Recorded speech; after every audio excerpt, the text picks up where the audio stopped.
বিশ্বাসটা রক্ষা করতে শিখুন, কারণ বিশ্বাস ভেঙে গেলে সত্যি কথাগুলোও মিথ্যে বলে মনে হয়। একটু ধনী হয়ে গেলেই আমরা গরিব মানুষদেরকে তাচ্ছিল্য করি। আমরা ভুলে যাই যে অহংকার পতনের মূল।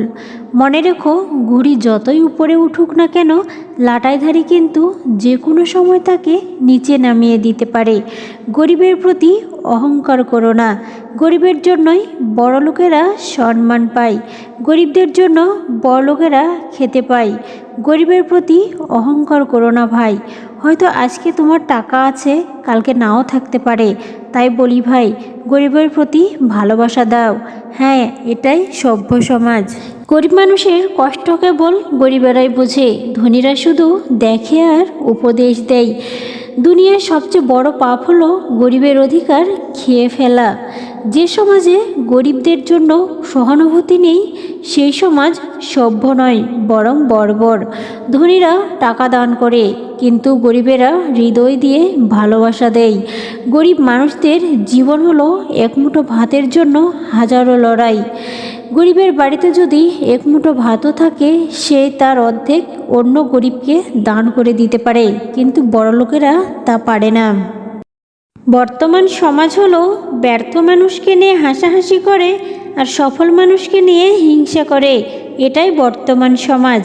প্রত্যক্ষ সফল মানুষের পিছনে থাকে অনেক বছরের ব্যর্থতার গল্প।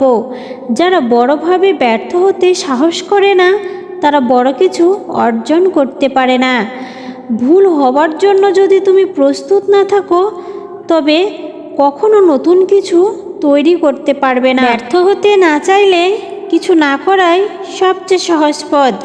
কিন্তু তুমি যদি নিজের স্বপ্নের মতো করে জীবন বেছে নিতে চাও, তার জন্য অবশ্যই পরিশ্রম করতে হবে। কোনো স্বপ্নকে অসম্ভব করে তোলে কেবল একটা জিনিস, তা হলো ব্যর্থতার ভয়। একজন ব্যর্থ মানুষের প্রচেষ্টাকে সম্মান করো, ঠিক যেমন তুমি একটা সূর্যাস্তের সৌন্দর্যকে প্রশংসা করো। ব্যর্থ হলেই তুমি একা হয়ে যাবে, কারণ এই সমাজ কেবল বিজয়ীদের সাথেই হাঁটে। ব্যর্থতার পাশে কাউকে পাবে না, এটাই বাস্তবতা।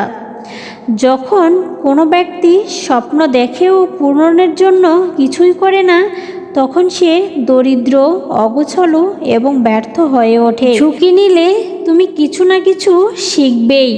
কখনো তুমি সফল হবে, কখনো ব্যর্থ, কিন্তু দুই অভিজ্ঞতাই জীবনে সমানভাবে দরকারি। ব্যর্থতা কখনো শেষ নয়। তুমি যদি আবার উঠে দাঁড়াতে পারো, তাহলেই শুরু হয় সাফল্যের পথ চলা।